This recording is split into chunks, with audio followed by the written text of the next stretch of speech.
Jangan lupa subscribe YouTube channel Metro TV News dan jangan lupa nyalakan notifikasinya.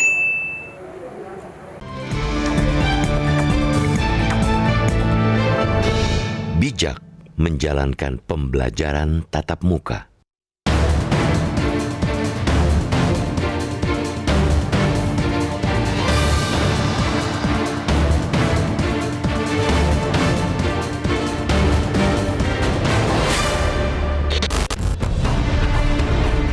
Dimulainya vaksinasi COVID-19 pada Januari lalu berarti pula berangsurnya kehidupan normal.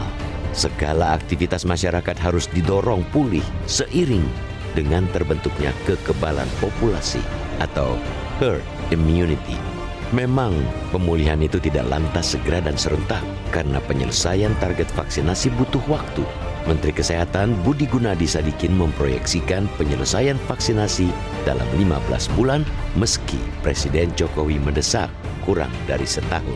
Ketika segala persyaratan prokes hingga kajian zonasi kasus terpenuhi, pemulihan aktivitas per wilayah dan per sektoral tidak perlu diragukan. Pemulihan skala kecil justru memang harus didorong karena bukan saja penting bagi perekonomian, tetapi juga berbagai aspek kehidupan lainnya, termasuk kesehatan mental dan sosial warga. Pemulihan yang sama dibutuhkan pula oleh dunia pendidikan sebab kecanggihan teknologi nyatanya tidak bisa menggantikan sepenuhnya fungsi interaksi langsung. Terlebih di tanah air kendala akses gawai, sinyal sampai kuota pulsa masih sangat besar. Berdasarkan itu, wajar jika semakin banyak daerah memilih memulai uji coba pembelajaran tatap muka atau PTM. Terbaru ialah 170 sekolah di Kabupaten Bogor, Jawa Barat yang memulai hal tersebut pada Senin 15 Maret 2021. Sebelumnya, per 14 Januari 2021, Kemendikbud mengungkapkan bahwa 15% satuan pendidikan di Indonesia menjalani PTM. Kemendikbud menargetkan semua sekolah sudah melakukan kegiatan PTM mulai Juli 2021. PTM rencananya dilakukan dengan sistem rotasi. Sekitar 50% siswa akan masuk ke sekolah dan sisanya melakukan pembelajaran daring secara bergantian. Sesungguhnya, angka bukanlah hal penting. Pemerintah pusat, daerah, bahkan orang tua murid pun harus menyadari jika pentingnya pemulihan proses belajar normal bukan demi angka, melainkan demi kualitas pendidikan murid sendiri yang tentunya disadari dengan prokes ketat. Wujud dari hal tersebut ialah ketegasan pemerintah daerah dalam menyeleksi sekolah yang diizinkan menggelar PTM. Dalam penerapan di Kabupaten Bogor, kita mengapresiasi Pemkab yang tegas menolak 30% dari total 232 sekolah yang mengajukan izin PTM karena ketidaklulusan persyaratan. Meski begitu, pengawasan juga harus dilakukan dengan ketat seterusnya selama PTM berlangsung. Munculnya klaster COVID-19 di sekolah yang dialami di Tasikmalaya harus menjadi pelajaran bagi semua Pemda dan penyelenggara sekolah. Ketidaksigapan dan ketidakwaspadaan ialah pintu petaka yang sebenarnya. Ketidakwaspadaan itu pula yang sebenarnya membuat bahaya terus mengancam walaupun para guru di tanah air ditargetkan seluruhnya selesai divaksin pada Juni 2021. Sebagaimana disampaikan berulang kali oleh para ahli, vaksinasi bukanlah mencegah penularan, tetapi hanya menurunkan gejala atau simptomatik. Dengan begitu, kecerobohan dalam penegakan prokes, termasuk pemantauan kesehatan rutin seluruh warga sekolah, justru yang akan membuat dunia pendidikan sulit bangkit. Karena itu, penerapan PTM harus dijalankan seimbang antara kelengkapan dukungan dan juga sanksi tegas. Ketika Pemda berani memberi izin, seharusnya pula mereka memberi dukungan maksimal bagi kelancaran dan keamanan PTM. Di sisi lain, ketika sekolah lalai menjalankan prokes, sanksi berat harus dijatuhkan. Hanya dengan begitulah seluruh warga sekolah, mulai dari kepala sekolah, guru, sampai orang tua murid menyadari bahwa kesehatan dan keamanan menjadi tanggung jawab bersama.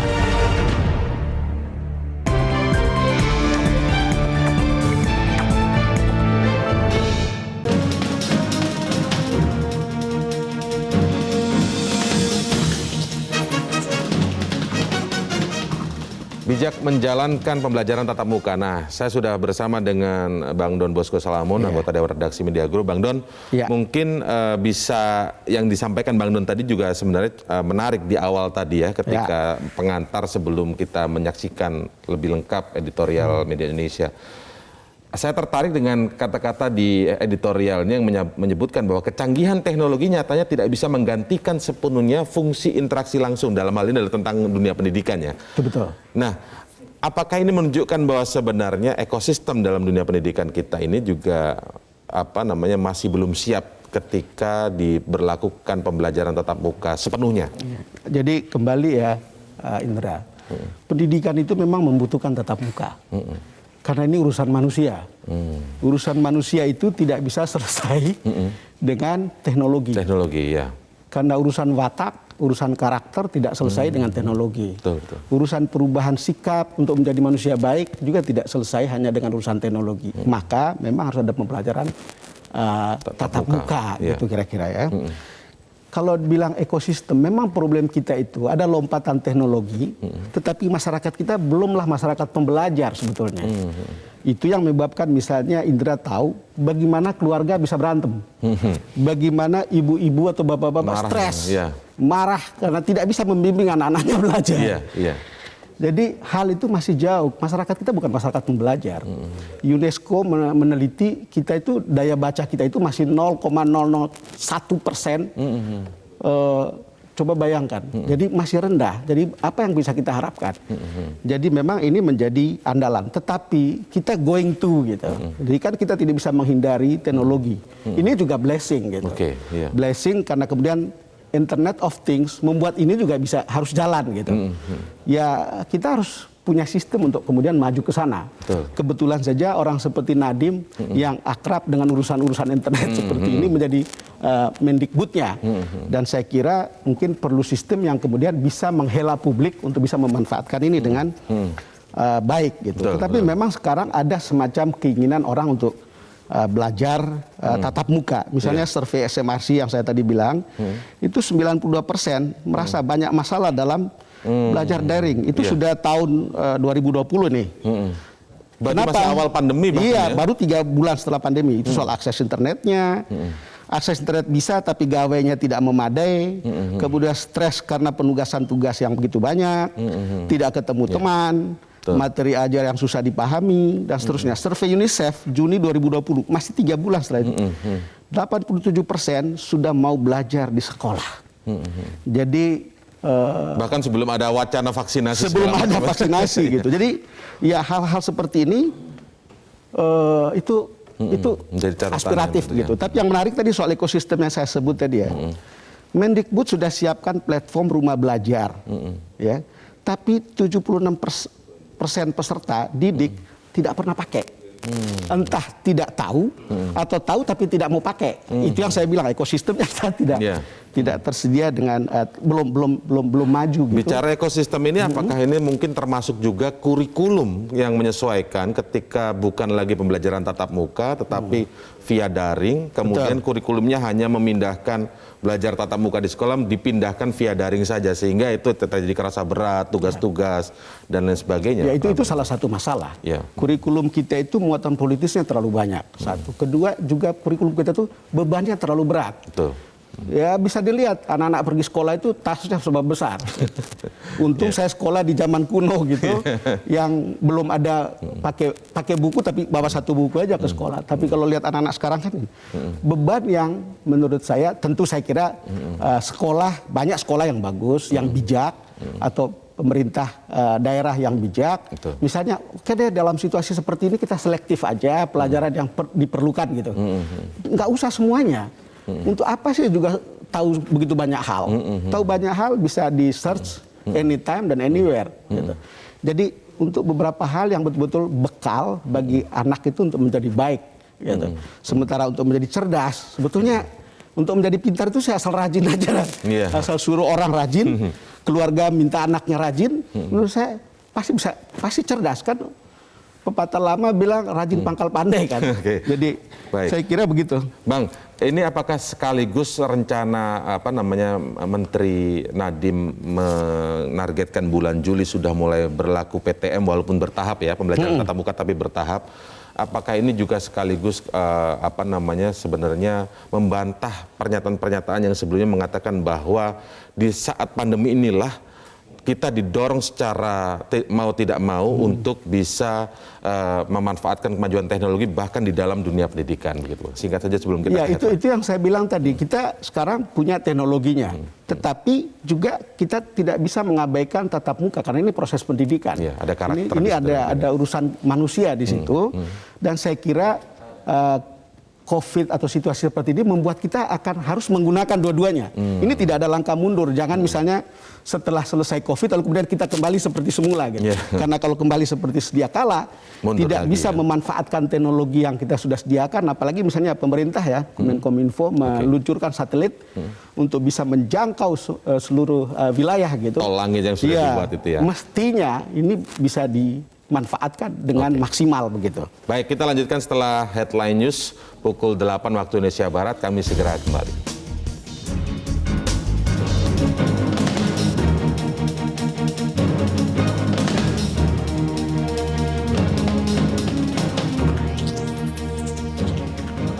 Anda masih bersama kami di Bedah Editorial Media Indonesia. Langsung saja saya sapa pemirsa yang sudah bergabung bersama kami saat ini. Ada dari Medan, Sumatera Utara, Pak Sukiwi ya. Selamat pagi Pak Sukiwi. Ya, selamat pagi Metro TV. Ya, silakan Pak Sukiwi. Mungkin lebih keras lagi suaranya Pak. Iya, saya sangat setuju. Kita itu harus bijak. Kemudian kita itu harus dengan sebaik-baiknya di dalam pembelajaran tatap muka. Karena COVID ini nggak bisa kita main-main. Ya, sudah banyak korban. Ya, sudah sangat banyak yang korban. Korban ekonomi, korban kesehatan, banyak sekali sudah. Jadi jangan kita, karena ini sudah masuk, kita sudah masuk di dalam fase yang sudah mau akhir. Karena kita sudah divaksin. Tapi saya harapkan biar vaksin ini sudah tuntas dulu, ya, karena ini masih belum tuntas, masih berapa orang lah. Indonesia begitu besar negaranya, sudah ada penduduknya yang mau divaksin itu 180 juta orang. Ini sampai hari ini baru 3-4 juta yang sudah divaksin. Jangan kita keburu-buru, sudah mau tatap muka, sudah mau ini, mau itu bahaya. Ya, jangan seperti hari itu, baru sudah kurang sedikit orang yang terinfeksi, terus kita new normal. Itu kita harus belajar dari pengalaman. Ya. Jadi saya setuju, harapan saya itu jangan keburu-buru. Ya, kalau cari ilmu, tuntut ilmu itu tidak ada kata terlambat. Tapi kalau nyawa sudah hilang, apapun kita nggak bisa buat apa-apa lagi. Terima kasih. Baik Pak Sukiwi dari Medan. Nanti kita akan ulas ya Pak Sukiwi. Pesannya adalah hati-hati, jangan buru-buru. Ke Pak Ramadan yang ada di Jambi. Selamat pagi Pak Ramadan. Assalamualaikum warahmatullahi wabarakatuh, Pak Indra dan Pak Don. Waalaikumsalam warahmatullahi wabarakatuh. Menurut saya, Pak Indra dan Pak Don, pertama itu kita mulai dari kepala daerah, bupati dan gubernur, karena SLTA dikelola oleh gubernur dan SMP, SD dan TK dikelola di bawah oleh bupati dan wali kota. Menurut saya ini harus kita lakukan, tapi kebersamaan pendidikan itu tanggung jawab kita semuanya. Saya ulangi lagi, pendidikan itu tanggung jawab masyarakat, pemerintah, semua pihak bertanggung jawab terhadap pendidikan. Masa pandemik seperti ini kita mulai PTM, maksud saya kepala daerah atau pemimpin setempat memerintahkan kepada semua kepala sekolah supaya bekerja sama dengan semua yang ada di sekolah itu, apakah itu komite, apakah itu ulama, apakah itu tokoh masyarakat. Mari kita pertanggungjawabkan PTM ini dan kita jalankan sebaik-baiknya sesuai dengan yang kita inginkan. Kita kasihan anak kita sudah 1 tahun belajar di rumah. Mohon ini kepala daerah, kepala sekolah, tanggung jawabnya sangat besar dan masyarakat pun tanggung jawabnya besar. Mari kita gotong royong untuk menghasilkan sebuah PTM yang baik di masa pandemik. Terima kasih Pak Indra. Pak Dan. Terima kasih Pak Ramadan di Jambi. Kita beralih ke Ibu Indra di Cirebon, Jawa Barat. Selamat pagi Bu Indra. Selamat pagi Bung Indra Maulana dan Bung Salamun. Assalamualaikum warahmatullahi wabarakatuh, Metro TV. Ya, memang tadi seperti dikatakan oleh Bung Don, pendidikan ini bukan hanya kurikulum. Tadi anak-anak yang membawa tas besar-besar itu betul. Saya ingat sekali pendapat dari para pendidik di luar negeri, katanya para siswa Indonesia itu tahu banyak tapi sedikit-sedikit. Sementara siswa mereka tahu sedikit tapi banyak. Nah, pendidikan itu erat kaitannya dengan bermain, belajar segala hal, mengenali peran dan status seseorang di masyarakat. Bung Salamu dan Bung Indra, saya mantan guru, udah pensiun. Nah, saya selalu merindukan saat-saat bertemu dengan siswa-siswa itu. Mungkin demikian juga siswa-siswa. Jadi kalau di kelas itu ada saja hal-hal menyegarkan, apakah itu kelucuan atau hal-hal lain yang membuat kita jadi fresh. Iya. Nah, kalau di rumah, seperti kata Bung Dan ya. Ya, pendidikan jarak jauh itu selain tidak memiliki standar mutu, nah juga tadi sudah diulas, membangkitkan resiko kekerasan terhadap anak di rumah. Mungkin maksudnya baik kan, ayo belajar, tapi itu akan merupakan tekanan. Jadi sebaiknya mulailah sedikit demi sedikit, harus disesuaikan dengan protokol kesehatan. Karena memang protokol kesehatannya tidak hanya di kelas kan, dari mulai mereka berangkat sekolah sampai ke sekolah lagi. Nah, tapi itu juga membuat anak makin belajar protokol kesehatan, juga menghilangkan kejenuhan daripada memprioritaskan tempat-tempat hiburan. Nah, lebih baik di sekolah mereka dapat terhibur, insya Allah. Jadi juga menurut data-data dari negara lain, sebetulnya sedikit sekali warga yang berusia di bawah 19 tahun itu yang terpapar COVID. Ya, hanya 1%, 2%, walaupun itu bukan membuat kita lengah. Jadi ayo Ibu kita Indra mulai, ya, secara terarah. Baik, sudut pandang yang menarik sekali untuk kita ulas nanti. Terima kasih Ibu Indra yang ada di Cirebon, Jawa Barat. Kita ke Pak Ikhwan di Jember, Jawa Timur. Selamat pagi Pak Ikhwan. Selamat pagi Mas Indra, selamat pagi Bang Don. Begini, bahwa pendidikan itu merupakan amanat konstitusi dalam pembukaan untuk mencerdaskan kehidupan bangsa. Dan pendidikan itu bukan hanya teori, yang penting adalah proses. Dalam hal ini untuk mencapai yaitu kognitif, afektif, dan psikomotor.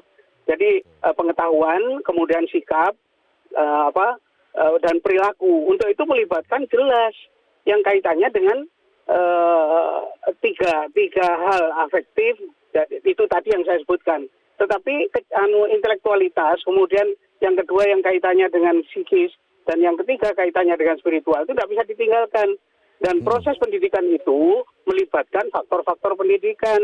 Tatap muka itu merupakan proses yang harus dilakukan. Kalau itu memenuhi syarat dalam melaksanakannya itu dengan protokol kesehatan, kenapa tidak?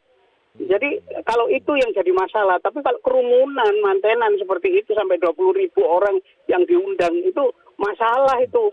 Jadi pendidikan sekarang ini yang paling penting adalah jangan kemudian berlama-lama anak-anak ini dibiarkan dalam keadaan pandemi seperti ini yang notabene kita sebenarnya bisa melaksanakannya kalau protokol kesehatan dapat dilaksanakan.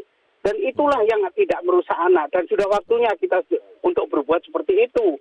Saya pikir begitu. Jadi negara punya kepentingan langsung dalam hal nasionalisme, patriotisme, maka sistem pendidikan nasional itu melibatkan yaitu tujuan, kemudian kurikulum, dan ini tanggung jawab pendidik dan anak didik itu harus ketemu itu. Dan ini tanggung jawab bersama masyarakat dan negara, terutama keluarga, informal, formal, dan non formal. Saya kira itu yang penting diperhatikan. Pokoknya yang penting kalau sudah di Jember, Jawa Timur. Itu ya baik, point of view-nya sudah kita tangkap ya. Ini menarik sekali memang Bang Don. Ada yang minta jangan buru-buru, tapi minta juga ada yang ini sudah adalah jawaban terbaik untuk segera pembelajaran tatap muka. Kita akan ulas setelah jeda berikut ini. Tetaplah bersama kami di Bedah Editorial Media Indonesia.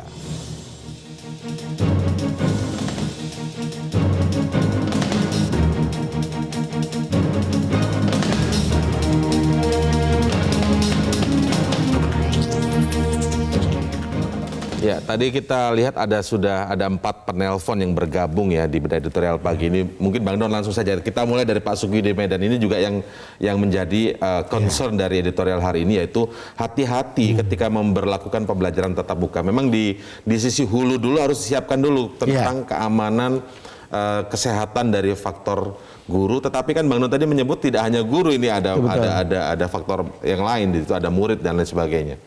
Ya Indra, kalau dengar dari 4 penonton ini rasanya penelpon itu mewakili perasaan penonton. Kalau sekolah dibuka, itu juga akan menimbulkan kecemasan banyak orang. Orang tua cemas, guru juga bisa cemas, anak-anak juga bisa cemas, masyarakat juga bisa cemas. Kenapa? Karena tidak ada jaminan semua mereka datang ke sekolah itu asal-usulnya dari keluarga yang menjaga protokol kesehatan kan.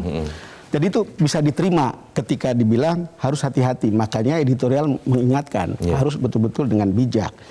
Tetapi betul juga pendidikan itu proses. Itu sangat menarik. Output itu atau hasil akhir itu nomor 2 sebetulnya. Proses itu sangat penting.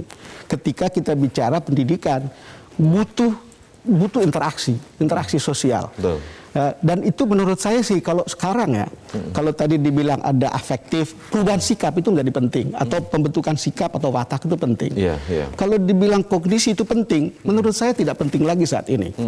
Anak saya jauh tahu lebih banyak daripada saya, karena dia bisa search pengetahuannya dimanapun dan kapanpun gitu.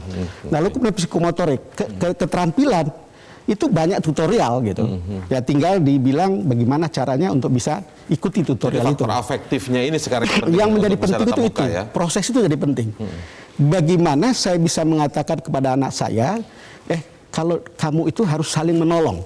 Tetapi itu kan bisa dilakukan di sekolah ketika ada interaksi, ketika temannya jatuh dia bisa nolong. Ya ini sebetulnya pendidikan yang paling real. Nggak bisa digantikan dengan kecanggihan teknologi. Jadi bagaimana kamu bisa toleransi misalnya ya. Toleransi. Ya, yuk bisa melihat perbedaan itu di sekolah.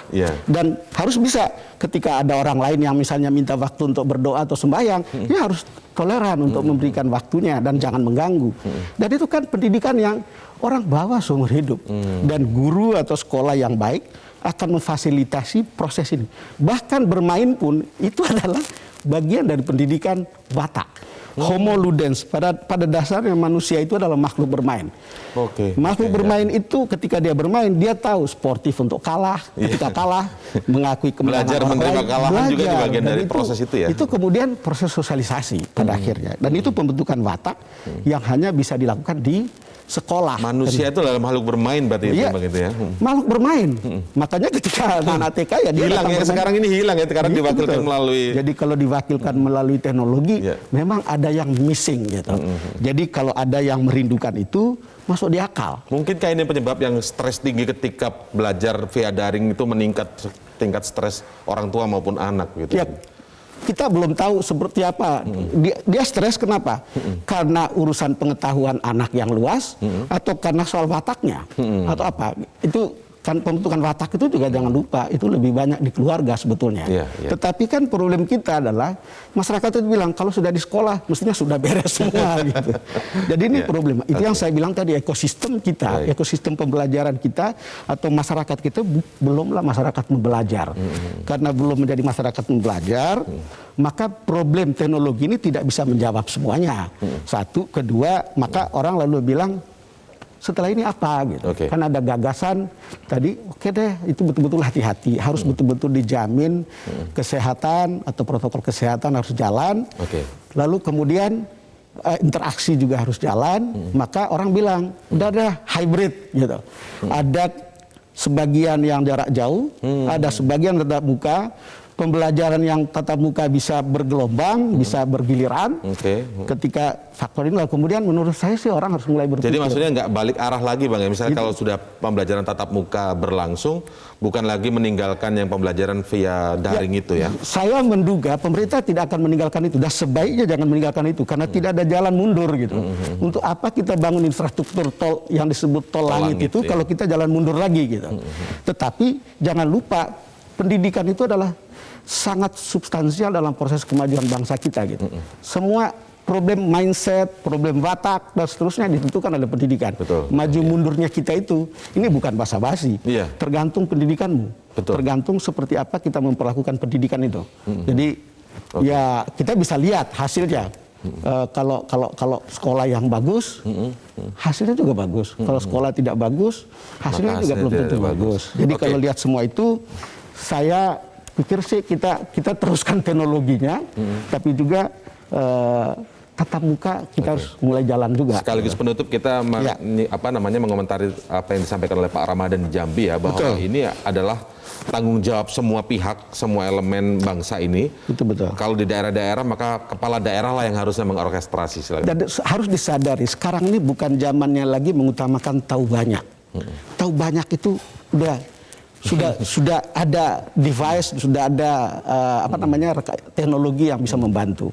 Tapi betul-betul kembali lagi bahwa tadi dibilang sama Pak Iwan itu proses. Proses itu lebih penting. Jadi guru matematika saya dulu tidak penting kalau hasil akhirnya. Tapi jalan berpikirmu ketika mengerjakan itu seperti apa? Dia kasih nilai. Jadi tidak ada misalnya 0 atau 10 gitu. Oh, ada 8. Kenapa? Oh, proses kamu cara mengerjakannya benar, tapi hasilnya tidak betul gitu. Baik, terima kasih Bang Don atas ulasannya di Bedah Editorial Media Indonesia pagi ini. Semoga rencana pembelajaran tatap muka ini bisa berjalan tentu dengan protokol kesehatan, ada keselamatan dijaga, tapi kualitas pendidikan juga akan bisa membaik keluar dari pandemi ini. Terima kasih. Sama-sama. Bang Don Bosco, selamat pagi, salam sehat selalu. Penerapan pembelajaran tatap muka harus dijalankan seimbang antara kelengkapan dukungan dan juga sanksi tegas. Ketika Pemda berani memberi izin, seharusnya pula mereka memberi dukungan maksimal bagi kelancaran dan keamanan PTM. Di sisi lain, ketika sekolah lalai menjalankan protokol kesehatan, sanksi berat harus dijatuhkan. Hanya dengan begitulah seluruh warga sekolah, mulai dari kepala sekolah, guru, sampai orang tua murid menyadari bahwa kesehatan dan keamanan menjadi tanggung jawab bersama. Demikian editorial Media Indonesia pagi ini. Saya Indra Maulana mengucapkan terima kasih. Sampai jumpa.